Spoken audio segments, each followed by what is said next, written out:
American veterans marched through the streets of the nation's capital on this Pearl Harbor Day, demanding justice from their government. Navy Vietnam veterans feel cheated by the VA. Yeah, not only did they protest the VA's decision to cut off at the knees some of their benefits, 8 on Your Side senior investigative reporter Steve Andrews tells us they took the giant agency on in a court of law. Yeah, you know, this is all about the horrible health effects of that toxic herbicide, Agent Orange, and who was exposed to it. The military used it to kill Vietnam's vegetation. It ended up killing many of our veterans, including those in the Navy. Justice for the Navy.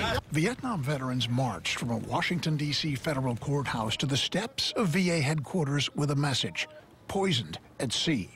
Newport Richey veteran Mike Aventis among them. All of us veterans have taken an oath to defend the Constitution of the United States. And with that oath, we expected the country to take care of us. But with a stroke of a pen, the VA abandoned 90,000 Navy Vietnam veterans, claiming, unlike troops that served on the ground, they were not exposed to Agent Orange. And it's a national disgrace as far as I'm concerned. The military sprayed 20 million gallons of the toxic herbicide Agent Orange on Vietnam.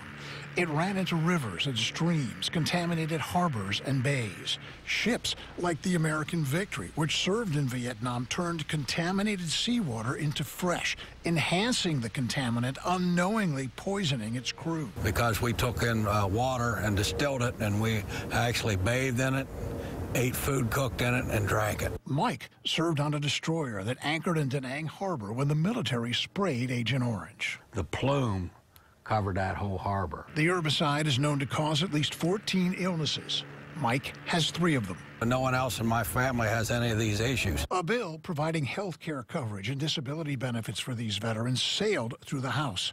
Republican Mike Lee of Utah holds it hostage in the Senate. Lawyers for these veterans asked a federal court to side with them in a lawsuit against the VA. Their march told a sad story of heroes destined to die, sprayed and betrayed. The VA, Navy veterans claim, turned its back on them. They'd inserted a knife in theirs. Well, this session of Congress, boy, they're running out of time. So what are the chances they're actually going to vote on this bill? It's been extended a week or so, I believe. There's been a lot of compromise, but Lee is the lone holdout here, and Senator Lee is waiting for the VA to provide him with a study comparing illnesses of Vietnam veterans with those of aging Americans, but that study isn't due until 2019, and we know the VA already opposes these benefits. So my question is, what kind of an unbiased study are we really going to see? So sad. It is. It's sad and disgraceful. Thank you. All right, Steve, thank you for that. Now, if you have a problem you want Steve to investigate, call our 8 on Your Side helpline, 1-800-338-0808.